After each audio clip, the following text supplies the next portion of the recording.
नमस्कार, मैं शिखा श्रीवास्तव, आप देख रहे हैं जनहितैष। दिल्ली में कई सीटों पर हार और जीत तय करने वाले पूर्वांचली वोटर के अपमान का मुद्दा गहराता जा रहा है। बीजेपी सांसद मनोज तिवारी ने बड़ी संख्या में पार्टी कार्यकर्ताओं के साथ पूर्वांचल सम्मान मार्च निकाला और केजरीवाल के आवास के बाहर जमकर प्रदर्शन किया।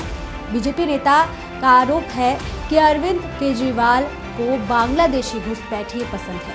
वो पूर्वांचली मतदाताओं के कट्टर विरोधी हैं। ये पूरा मामला आखिर क्या है, इस रिपोर्ट में देखिए। दिल्ली के पूर्व सीएम अरविंद केजरीवाल के एक बयान को आधार बनाकर बीजेपी आम आदमी पार्टी पर पूर्वांचल का अपमान करने का आरोप लगा रही है। बीजेपी सांसद मनोज तिवारी के नेतृत्व में पार्टी कार्यकर्ताओं ने केजरीवाल के आवास के बाहर पूर्वांचल सम्मान मार्च निकाला और जमकर नारेबाजी की। इस दौरान मौके पर मौजूद पुलिस ने कई प्रदर्शनकारियों को हिरासत में लिया। प्रदर्शन में शामिल बीजेपी सांसद मनोज तिवारी ने कहा कि क्या आपके पूर्वांचली नेता दोगले हैं? इसका जवाब केजरीवाल को देना चाहिए। संजय सिंह, अगर जरा भी आपको गैरत बची है तो अपने नेता को पूछो, वो आपको दोगला कह रहा है। संजय सिंह दोगले हैं? अरविंद केजरीवाल ने पूर्वांचल के लोगों को दोगला कहा है। क्या आम आदमी पार्टी में जो लोग हैं उत्तर प्रदेश, बिहार के, झारखंड के, क्या वो दोगले स्वीकार करते हैं अपने को? अरविंद केजरीवाल को जवाब दीजिए। इस समय मनोज तिवारी को बोलने की जरूरत नहीं। भारतीय झूठ पार्टी है भारतीय जनता पार्टी की जगह, इसको आप कैसे देखेंगे?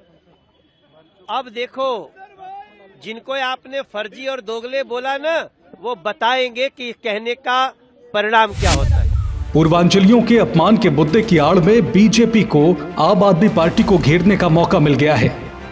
यूपी के पूर्व डिप्टी सीएम और राज्यसभा सांसद दिनेश शर्मा ने कहा कि दिल्ली के विकास में पूर्वांचली मतदाताओं का बड़ा योगदान है। अरविंद केजरीवाल पर रोहिंग्या और बांग्लादेशियों को पसंद करने का आरोप लगाते हुए दिनेश शर्मा ने कहा कि केजरीवाल पूर्वांचलियों के कट्टर विरोधी रहे हैं। ये दोगली बात कर रहे हैं। श्री अरविंद केजरीवाल जी को रोहिंग्या और बांग्लादेशी घुसपैठिए पसंद हैं क्योंकि उनके प्रिय वोटर हैं। बीजेपी के वोटर नहीं है। वो रोहिंग्या और बांग्लादेशियों के बल पर चुनाव मैदान में अपनी जीत का सपना देखते थे। वो पूरा नहीं होने वाला है क्योंकि सारे लोग जाग गए हैं जो बिहार और उत्तर प्रदेश में दसियों वर्षों से दिल्ली की सेवा कर रहे हैं। उनको ये पूर्वांचली कह के अपमानित करते थे कि ये दिल्ली में को जो है ये बिहारियों ने और उत्तर प्रदेश के लोगों ने खराब कर दिया। दिल्ली भारत की आत्मा है और इस आत्मा में पूरा देश बसता है। पता है कि उनको पता चल गया अंदर खानों से कि आप बहुत बुरी तरह हार रही है और भाजपा दिल्ली में सरकार बना रही है। इस तरह के बयान उन्होंने कभी 10 साल में दिए नहीं थे। हमेशा वो कॉन्फिडेंट रहते थे कि हम जीतेंगे दिल्ली। केजरीवाल जी को या उनके साथी लोगों को मैं देख रहा हूं, कोई किसी के आंसू बाहर आ रहे हैं, किसी को गुस्सा आ रहा है, किसी का चेहरा लाल हो रहा है। ये सब साइन है। जब आपको पता चल जाता है अपने सिस्टम से, अपने महकमों से, अपने लोगों से, अपने कार्यकर्ताओं से कि हवा का रुख बदल गया। एक तरफ बीजेपी केजरीवाल के बयान को लेकर आप पर हावी है, तो वहीं दूसरी तरफ आम आदमी पार्टी उल्टा बीजेपी को ही घेर रही है। आप विधायक और दिल्ली सरकार में मंत्री सौरभ भारद्वाज ने पूछा कि जब जेपी नड्डा ने पूर्वांचलियों को घुसपैठिया कहा था, तब मनोज तिवारी और बीजेपी का पूर्वांचल मोर्चा कहां था? दिल्ली के पूर्वांचल के नेताओं से पूछना चाहता हूं, जब पार्लियामेंट में जेपी नड्डा जी ने पूर्वांचलियों को घुसपैठिया बता दिया था, तब मनोज तिवारी कहां छिपे बैठे थे? इनका पूर्वांचल मोर्चा कहां गायब हो गया था?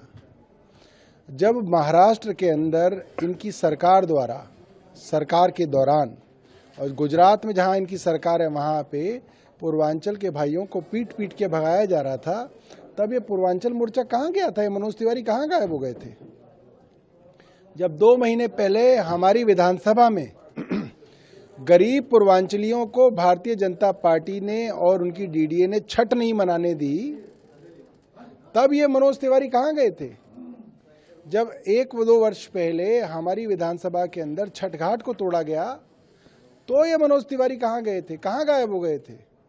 और आज जब हमने प्रेस कॉन्फ्रेंस की है और बार बार प्रेस कॉन्फ्रेंस कर रहे हैं कि चुन चुन के पूर्वांचल के लोगों का वोट काटा जा रहा है, जो पूर्वांचल के भाई बहन दिल्ली में रहते हैं उनका वोट कटवा रहे हो आप। क्यों? क्योंकि वो केजरीवाल जी को वोट डालते हैं, वो आम आदमी पार्टी को वोट डालते हैं, क्योंकि हमने कच्ची कॉलोनियों के अंदर सीवर लाइन डाली है, पानी की लाइन डाली है, सड़कें बनाई हैं। और आप अपने लोगों का, अपने कार्यकर्ताओं को जो दिल्ली में नहीं रहते हैं उनका वोट रातों रात बनवा रहे हो, जो पूर्वांचली रहता है उसका वोट कटवा रहे हो, और अपने कार्यकर्ताओं का वोट जो दिल्ली में नहीं रहते उनका वोट दिल्ली में बनवा रहे हो। तो ये तो आप करप्ट प्रैक्टिस के अंदर इन्वॉल्व हो, ये तो आप जालसाजी कर रहे हो। दरअसल दिल्ली विधानसभा की कई सीटों पर यूपी बिहार से आए पूर्वांचली मतदाताओं की बड़ी संख्या है। ये संख्या प्रत्याशियों की जीत हार तय करने में अहम भूमिका निभाती है। यही कारण है कि पूर्वांचली वोटर के सम्मान अपमान का विषय बड़ा चुनावी मुद्दा बन गया है। दिल्ली इलेक्शन से जुड़ी हुई सभी खबरों के लिए देखते रहिए जनहितैषी। नमस्कार।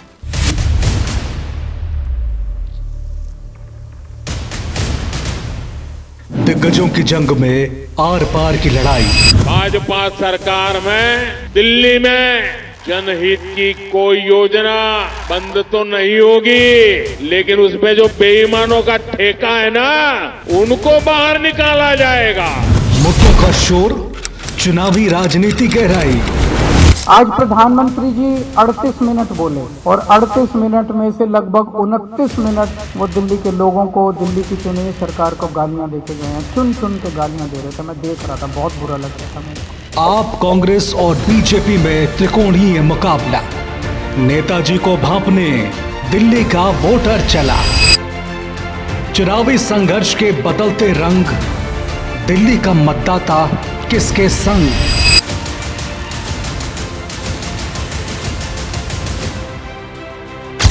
कौन बनेगा दिल्ली की पहली पसंद? देखिए दिल्ली विधानसभा चुनाव की महा कवरेज। दिल्ली के दिल में कौन, सिर्फ जनहितैषी पर।